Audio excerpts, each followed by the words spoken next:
What's up everybody, Bubba D's here, and today we're going to be using the Mealthy MultiPot 6-quart device, and we're going to be doing the first thing you should be using or doing when you actually get one, and that is a water test.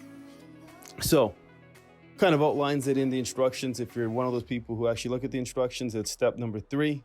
It's really quick and simple. It ensures that your device is working functional and that you're not going to have any problems with it. So you're going to need 3 cups of water. We got 2 cups right there.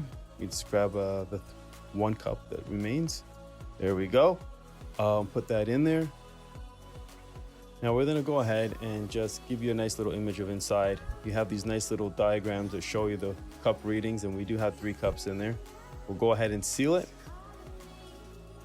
Now if you're using the Instapot, it's the exact same thing, but with the MultiPot, you'll see that the screen actually has a couple cool features. Has a steam feature on there, automatically set for 2 minutes when you take it out of the box. Has a nice progress diagram that also outlines how long it's actually going to take. You can see it kind of right there. It kind of ramps up like a little hill. Really cool feature.